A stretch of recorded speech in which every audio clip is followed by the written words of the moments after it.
Hai semuanya, bertemu lagi bareng Mihu di sini. Oh iya, kali ini Mihu akan membawakan alur cerita Donghua yang berjudul Wudong Qiankun. Mihu mengingatkan sekali lagi ya bahwa konten ini full spoiler. Tanpa lama-lama lagi, yuk langsung aja kita masuk ke isi ceritanya. Melanjutkan dari kisah sebelumnya, angin kencang bertiup melintasi gurun yang luas. Sementara pasir kuning memenuhi tempat itu. Sementara itu para ahli kuat yang tak terhitung jumlahnya dari pasukan aliansi memiliki ekspresi pucat di wajah mereka. Sampai sekarang, meskipun segel di antara dunia masih terpantul di cermin es, ketika sosok bercahaya kuno perlahan menghilang, jelas bahwa tulang punggung utama formasi secara bertahap akan melemah.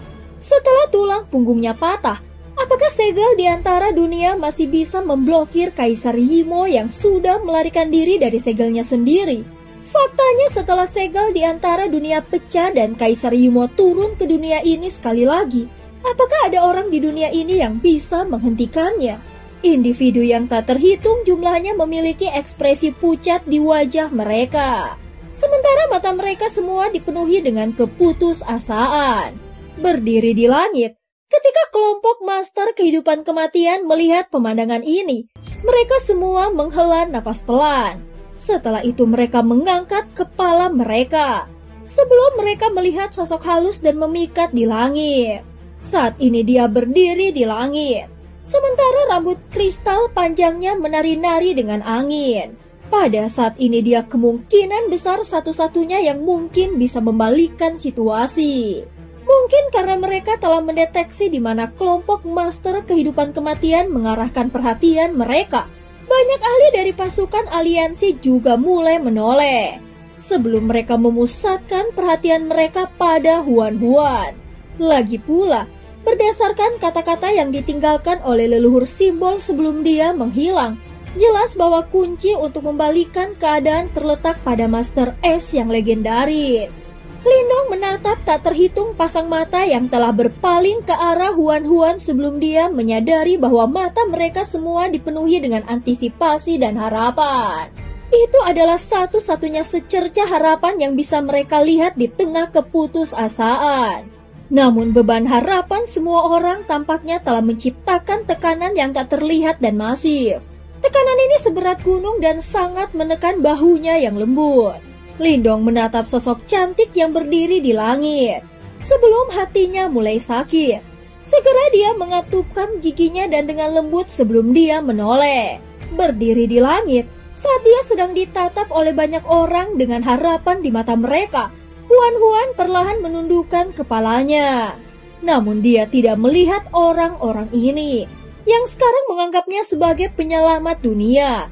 Sebaliknya yang dia lakukan hanyalah melihat Lindong. Lindong sedang melihat ke cakrawala dan sepertinya dia tidak mendeteksi tindakannya. Namun dia tidak menunjukkan tanda-tanda untuk berpaling. Sementara itu individu yang tak terhitung jumlahnya di tempat ini terkejut saat mereka berbalik untuk melihat Lindong dengan bingung. Jelas mereka tidak dapat memahami hubungan antara mereka berdua. Kebuntuan di antara mereka berdua berlanjut untuk waktu yang lama.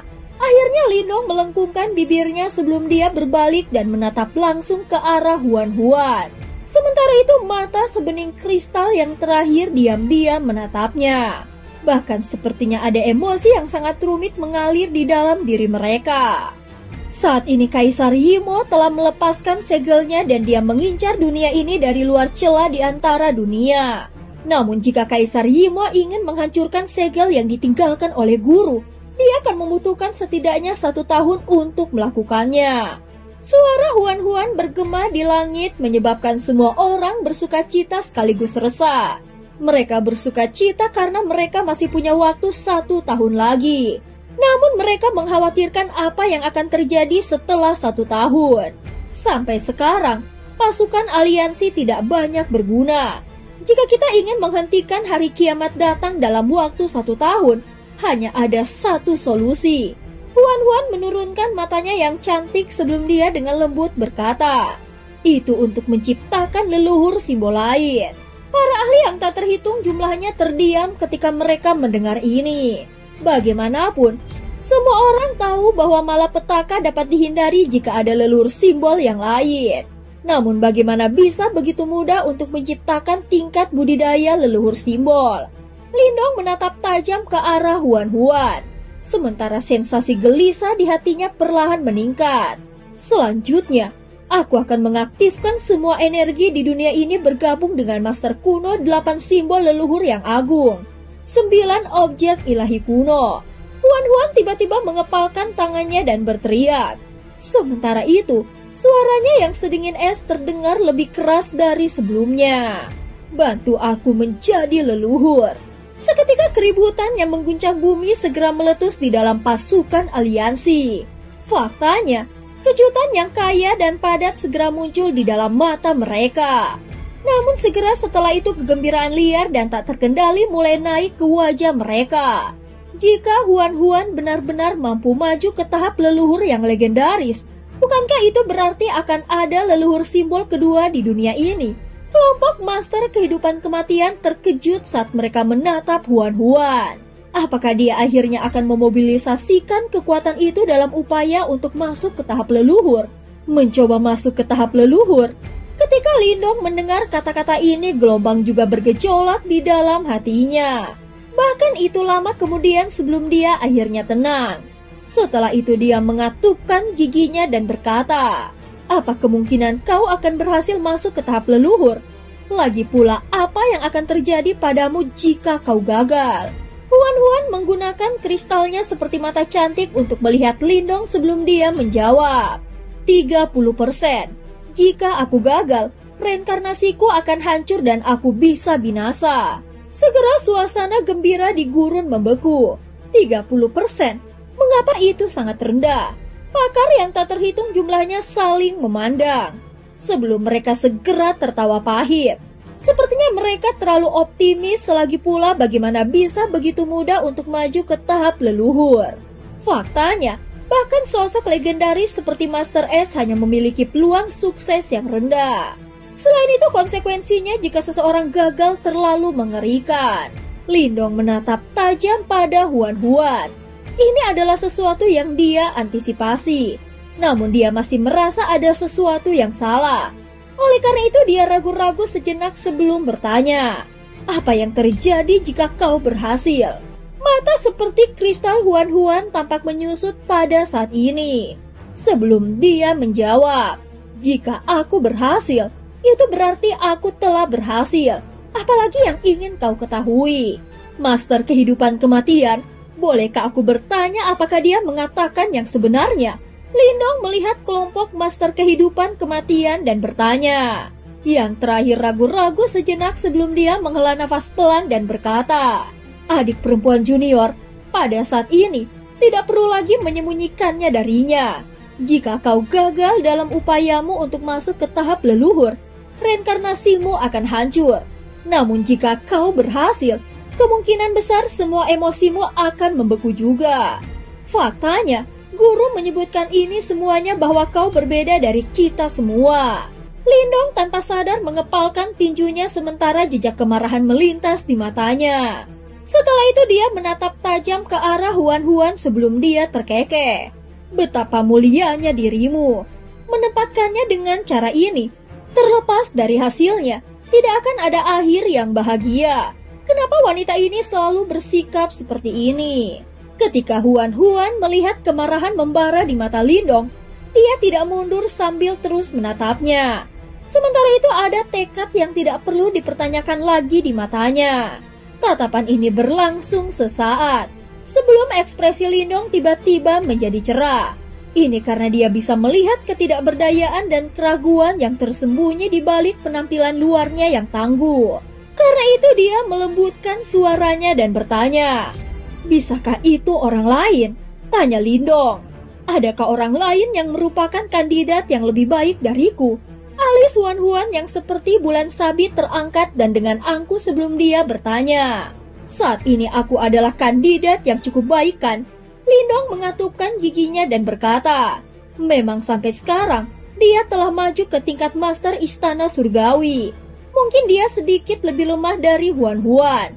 Namun sampai sekarang Tidak mungkin dia akan kalah dari master kuno lainnya. Tidak mungkin.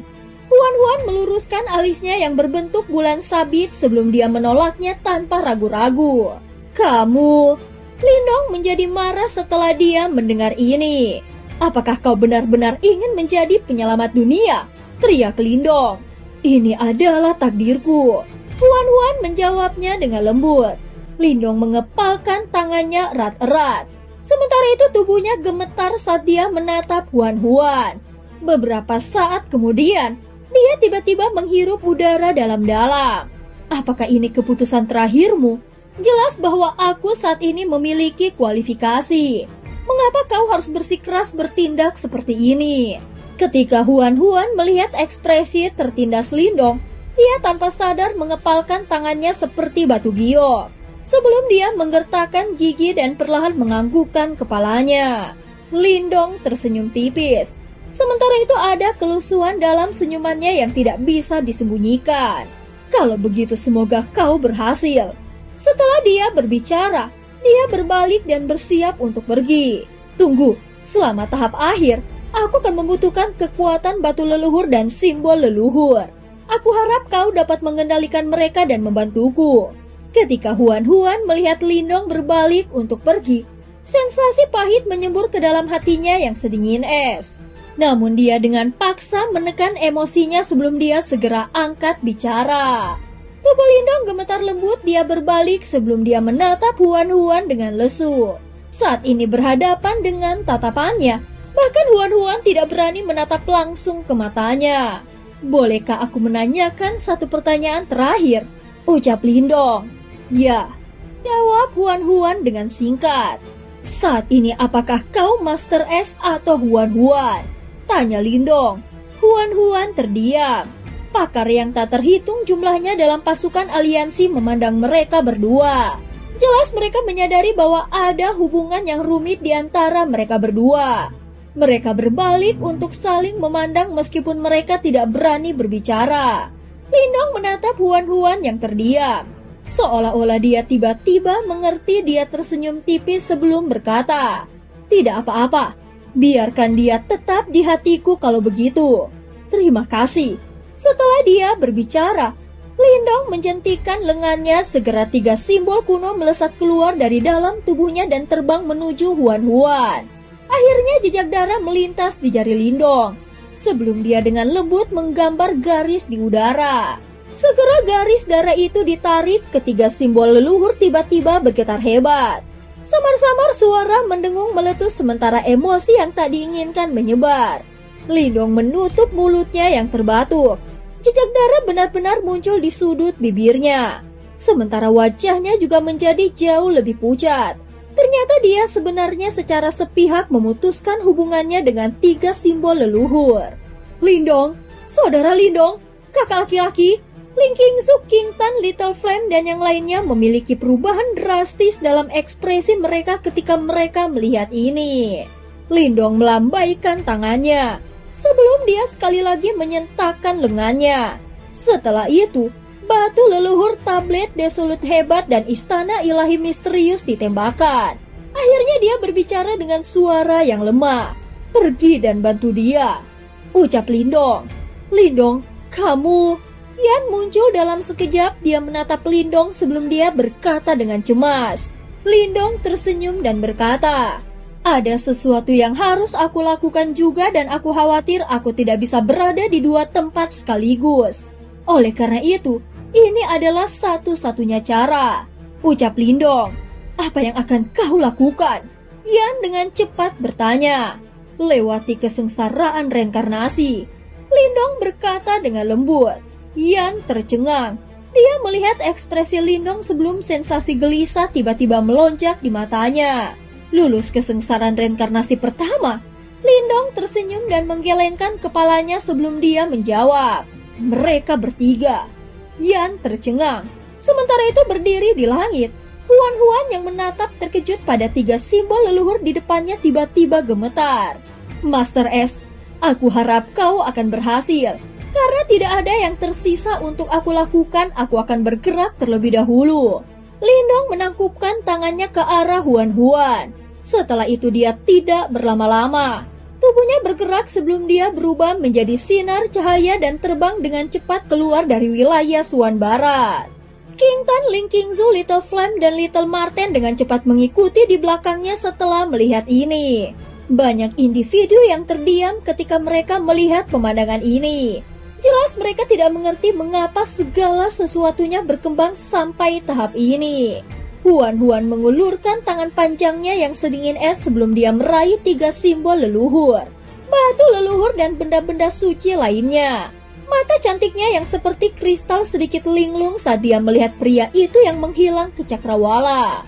Tiba-tiba sensasi mengerikan muncul di dalam hatinya, dan itu menyebabkan dia menggigit bibir merahnya. Bahkan jejak darah merah tua mulai merembes keluar. Sementara dia sedang ditatap oleh penonton yang tak terhitung jumlahnya, dia dengan lembut mengangkat wajahnya yang cantik sebelum dia menggunakan suara yang hanya terdengar olehnya dan bergumam pada dirinya sendiri. Aku selalu membohongimu. Maaf, sungguh aku pantas dibenci, ucap Huan. Waktu berlalu. Setelah Lindong meninggalkan wilayah Suan Barat, dia kembali ke Kekaisaran Yan Besar. Setelah bertahun-tahun, ini adalah pertama kalinya dia merasa sangat lesu. Faktanya dia sangat lesu sehingga dia tidak kembali ke klan Lin dan Sekte Dao. Berdiri di langit di atas Kekaisaran Yan Besar, Lindong merenung sejenak sebelum dia menuju ke bagian barat Kekaisaran Yan Besar. Ini adalah kota Qingyan tempat dia dilahirkan dan dibesarkan. Sebuah pikiran melintas di benak Lindong sebelum dia segera muncul di dalam kota. Kerumunan yang ramai disertai dengan suara gaduh saat menyebar. Sementara itu Lindong perlahan berjalan di antara mereka. Namun kerumunan yang tampaknya ramai ini tidak menjadi penghalang baginya. Setelah bertahun-tahun, kota ini telah sangat berubah. Namun mengandalkan ingatannya, Lindong masih dapat menemukan beberapa tempat yang sudah dikenalnya. Dia dalam keadaan seperti kesurupan saat dia berjalan di sepanjang jalan. Setelah itu dia tiba-tiba menyadari bahwa bau harum telah muncul di sampingnya. Dia menoleh dan melihat Ling Qingzu berjalan dengan tenang di sampingnya. Sementara itu, ketika dia melihatnya menoleh, senyum tipis muncul di wajahnya yang menakjubkan. Apakah kau baik-baik saja? Ling Qingzu berbicara dengan lembut. Sementara itu ini adalah pertama kalinya dia berbicara dengan nada lembut kepadanya. Lindong mengangguk dengan lembut. Namun dia masih merasa kesal. Ling Qingzu dengan lembut menggigit bibirnya ketika dia melihat ini.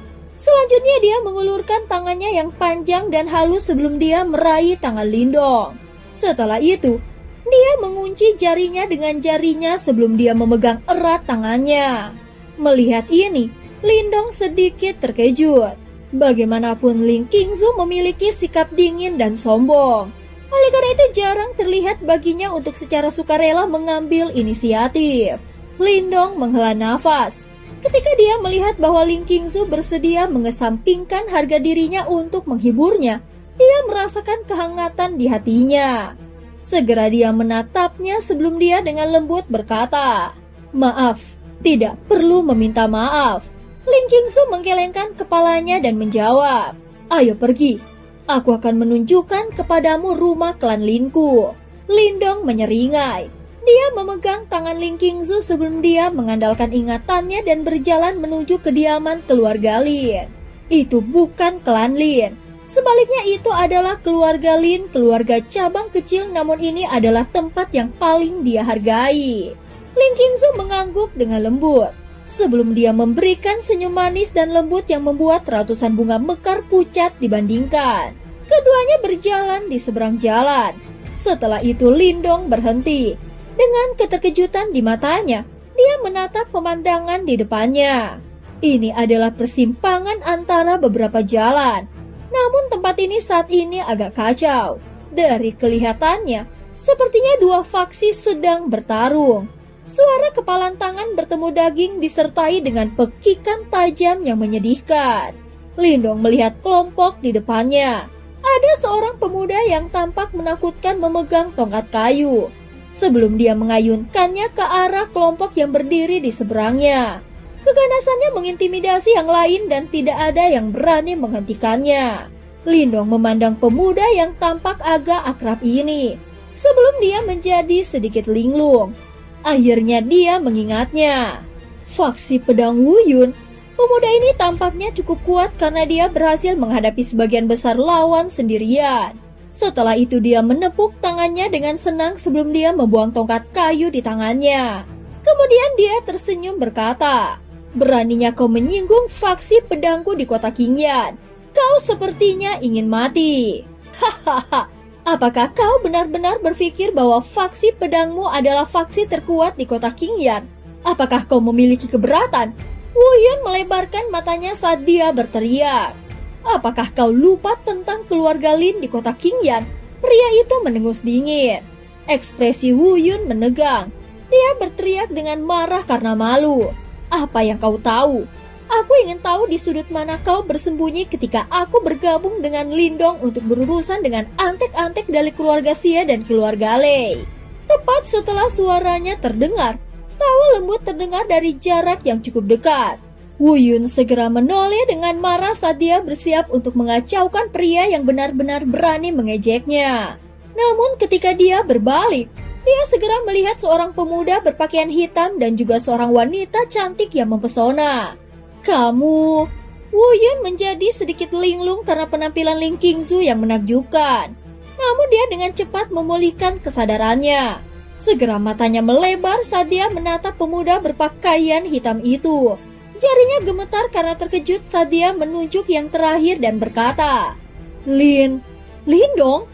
Seketika jalan yang awalnya bising menjadi benar-benar sunyi. Banyak pasang mata yang tidak percaya menoleh untuk melihat pemuda berpakaian hitam itu. Ketika dia melihat ekspresi bersemangat mereka, Lindong menangkupkan kedua tangannya dan tersenyum ke arah Wuyun. Setelah itu dia meraih tangan Ling Qingzu dan berjalan menuju sisi lain jalan. Kerumunan itu menatap punggungnya dan tidak ada yang berani berjalan ke arahnya. Faktanya, bahkan Wuyun menggaruk kepalanya sebelum dia meninju dada orang yang berdiri di sampingnya dengan gembira dan berkata, "Apakah kau lihat itu? Lindong benar-benar menyapaku. Persetan, sudah berapa kali aku memberitahu kalian sebelumnya. Dia sebenarnya telah kembali ke kota Qingyan. Aku harus pergi dan mengunjunginya nanti," ucap Wuyun. Dibandingkan dengan sebagian besar tempat lain, area di luar kediaman keluarga Lin jauh lebih damai. Bagaimanapun, sebagian besar anggota keluarga Lin telah pindah ke klan Lin. Faktanya hampir tidak ada orang yang tertinggal di rumah tua di kota Qingyan ini. Meskipun demikian, saat Lindong muncul di pintu depan, seorang pelayan yang membersihkan halaman segera menyadari kehadirannya. Yang terakhir segera tertegun sejenak sebelum dia dengan cepat pergi. Segera tangisannya bergema di seluruh keluarga Lin. Tuan muda Lindong telah kembali. Keluarga Lin yang awalnya tenang dan damai segera meletus menjadi gempar sebelum banyak orang datang membanjiri. Sementara itu mata mereka semua dipenuhi dengan kegembiraan. Dong-er, tiba-tiba kelompok besar terbelah. Di depan seorang pria parubaya dengan rambut putih berlari ke depan dengan ekspresi bersemangat di wajahnya. Paman pertama, Lindong menatap pria parubaya ini. Sebelum dia dengan cepat berjalan ke depan dan mendukungnya. Orang ini adalah Lin Ken, paman pertama Lindong. Selama bertahun-tahun, dia tetap tinggal di kota Qingyan untuk menjaga istana lama mereka. "Anak kecil, kau akhirnya kembali. Aku pikir kau sudah lupa tentang tempat ini." Lin Ken tampak jauh lebih tua dari sebelumnya. Namun ketika dia melihat Lindong, matanya dipenuhi dengan kegembiraan. Meskipun dia tetap tinggal di kota Qingyan, dia masih mendengar tentang banyak perbuatan yang dilakukan oleh Lindong setelah dia pergi. Bagaimanapun, dia adalah kebanggaan seluruh keluarga Lin mereka. Lindong merasa sedikit emosional di hatinya. Kemudian dia memandang Ling Qingzu sebelum dia menggaruk kepalanya dan berkata, "Ini adalah paman pertamaku. Kau juga dapat memanggilnya dengan cara ini." Sebuah flus dengan cepat muncul di wajah menakjubkan Ling Qingzu. Setelah itu dia membungkuk ke arah Lin Ken dan berkata, "Salam paman pertama." "Hahaha, kau pasti Qingzu kan? Tidak buruk. Lin Xiao sudah memberitahuku tentangmu."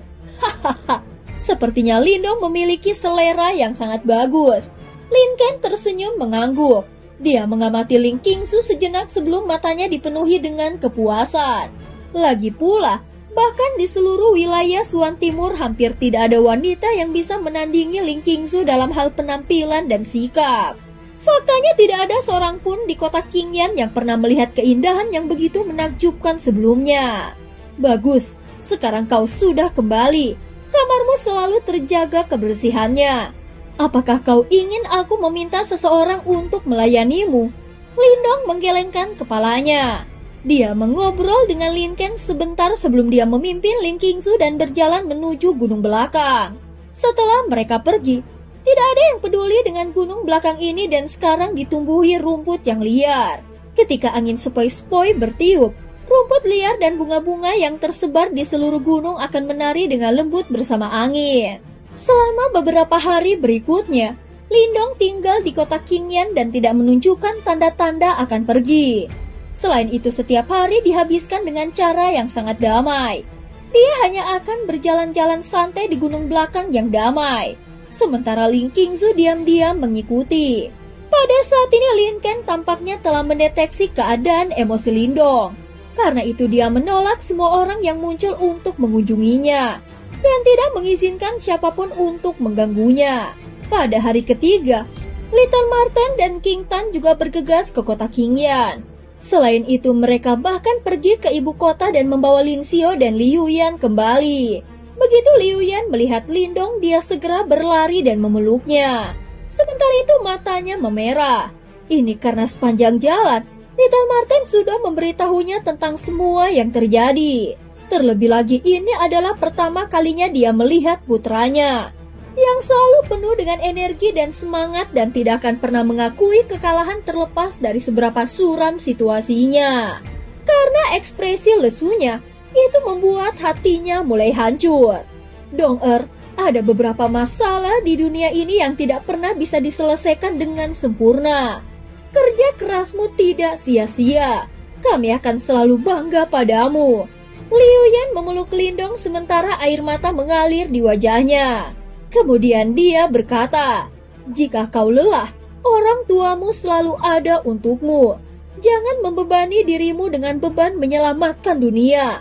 Tidak peduli seberapa menakutkan Kaisar Yimo, selama ibu ada di sisimu, aku tidak akan pernah membiarkanmu mati sebelum aku melakukannya." Pada saat ini meskipun hati Lindong telah dikeraskan setelah mengalami banyak perjuangan selama bertahun-tahun, dia tanpa sadar memeluk Liu Yan dengan erat. Sementara itu air mata mulai mengalir di wajahnya. Setelah bertahun-tahun, ini adalah saat yang paling rentan baginya. Berdiri di samping mereka, mata Lin Xiao juga memerah. Kemudian dia menepuk bahu Lindong sebelum dia berkata, "Bagus sekali nak. Ayah bangga padamu. Di masa depan, mari kita tinggal di kota Qingyan. Aku telah meminta Lin Xia, Lin Hong, dan yang lainnya untuk kembali dan kami akan tetap di sisimu." Lindong mengusap air matanya dan tersenyum mengangguk. Lin Xiao akhirnya menarik Liu Yan yang matanya benar-benar merah. Berdiri di samping mereka, Little Marten memandang ke arah Lindong. Setelah itu dia melihat ke bagian terdalam dari gunung belakang sebelum dia tertawa. "Hahaha, aku ingat bahwa kau mendapatkan batu leluhur di daerah itu kan? Aku dapat mendeteksi kau pada waktu itu. Jika aku tahu bahwa roh iblis tersembunyi di dalamnya, kemungkinan besar aku akan membuangnya," ucap Lindong. Setelah itu dia melihat Little Marten sebelum mereka berdua tertawa. Sementara itu tawa mereka dipenuhi dengan sentimen persaudaraan yang kaya. Awalnya Little Flame bersikeras untuk ikut. Bahkan dia ingin mengembalikan simbol leluhur kekacauan. Namun aku menghentikannya untuk melakukannya, ucap Little Marten. Lindong mengangguk. Sementara itu King Tan juga memberikan simbol leluhur kegelapan pada Master Kegelapan. Ini karena dia tidak ingin mereka dengan sengaja mengurangi kekuatan di pihak mereka demi dia. Bagaimanapun, mereka sangat membutuhkan kekuatan seperti itu sekarang. Pada hari-hari berikutnya, izinkan kami untuk tinggal bersamamu. Bagaimanapun, apapun yang terjadi selanjutnya tidak ada hubungannya dengan kita. Jika mereka berhasil, dunia akan diselamatkan. Namun jika mereka gagal, ya kita tidak perlu berjuang. Hal-hal akan lebih mudah jika kita semua mati bersama. Little Marten tertawa. Lindong tersenyum dan mengangguk. Namun senyumannya terlihat sedikit dipaksakan. Hari-hari berlalu. Keluarga Lin menjadi semakin hidup. Lin Hong, Lin Xia, dan yang lainnya semuanya telah dipanggil kembali. Faktanya bahkan beberapa anggota klan Lin yang lebih muda bersikeras untuk mengikuti mereka kembali ke kota Qingyan. Dalam waktu singkat, keluarga Lin yang awalnya damai menjadi jauh lebih hidup. Selain itu sepertinya Lindong telah meletakkan barang bawaannya tertentu. Bahkan dia akan bercanda dengan mereka sesekali. Terlebih lagi saat dia mengingat berbagai peristiwa yang terjadi selama masa kecilnya, dia tanpa sadar akan tertawa terbahak-bahak. Dalam sekejap setengah bulan telah berlalu. Lindong sedang duduk di tepi tebing di belakang gunung. Sementara itu dia menatap pegunungan yang tak berujung dan awan yang berputar di langit. Selama waktu setengah bulan ini, dia tidak berlatih sama sekali. Sementara itu dia secara sepihak memutuskan hubungan apapun dengan 3 simbol leluhur, batu leluhur, tablet, grid desolate, dan benda-benda suci lainnya yang awalnya ada di dalam tubuhnya. Rasanya seolah-olah dia telah memutuskan garis takdir. Di belakangnya, suara langkah kaki yang samar terdengar. Segera Lindong dengan lembut memiringkan kepalanya sebelum dia melihat King Tan berjalan dengan lembut. Saat ini, dia tidak lagi mengenakan gaun hitam yang biasanya dia kenakan di istana kegelapan, dan malah mengenakan gaun zamrud sederhana. Samar-samar, dia sekarang memiliki kemiripan dengan gadis kecil yang naif dari sebelumnya. King Tan tiba di samping Lindong sebelum dia berjongkok. Kemudian dia menggunakan matanya yang besar dan jernih untuk menatapnya sebelum dia dengan lembut bertanya, "Kakak Lindong, apakah kau masih kesal?" tanya King Tan. "Tidak, aku tidak kesal." Lindong tersenyum dan mengusap kepala kecilnya sebelum dia berkata, "Hanya saja, aku merasa semua kerja kerasku selama bertahun-tahun telah sia-sia." Ucap Lindong, "Itu tidak benar. Saudara Lindong, kau telah berhasil mengubah banyak hal. Di mataku kau selalu yang terkuat." Saat itu, Lilang Tian tampak seperti keberadaan yang tak tersentuh di mata kita. Pada saat itu, meskipun kami semua sangat membencinya, tidak ada yang berani melakukan apapun padanya. Namun berkat kerja kerasmu, kami akhirnya berhasil. Tahukah kau ketika kami menerima berita bahwa kau membunuh Lilang Tian, bahkan ayah kami menangis. King Tan memiringkan kepalanya sebelum dia tersenyum penuh kasih. "Tidak masalah apa yang orang lain bicarakan tentangmu. Kau adalah orang yang paling penting di hati kami." Lindong menatap wanita muda ini yang memiliki ekspresi serius di wajahnya. Sebelum dia merasa sedikit linglung, segera kehangatan melonjak di dalam hatinya. Suara angin kencang muncul sebelum Little Marten muncul di sekitar tebing ini. Setelah itu, dia menatap Lindong dan sepertinya dia ragu-ragu apakah dia harus berbicara dengannya. "Ada apa?" tanya Lindong menatap Little Marten. "Menurut berita yang aku terima, mereka telah menyiapkan formasi di Laut Iblis Kekacauan dan siap untuk memulai." Ekspresi Lindong membeku sesaat. Segera dia menundukkan kepalanya dan tetap diam untuk waktu yang lama. Akhirnya dia perlahan menganggukkan kepalanya sebelum dia menghirup udara dalam-dalam. Setelah itu senyum lembut muncul di wajahnya. "Kalau begitu, aku harus mulai juga. Aku akan melindungi orang-orang yang aku sayangi dengan caraku sendiri." Dan cerita pun berakhir. Terima kasih udah dengerin Mihu dari awal sampai akhir ya. Sampai jumpa.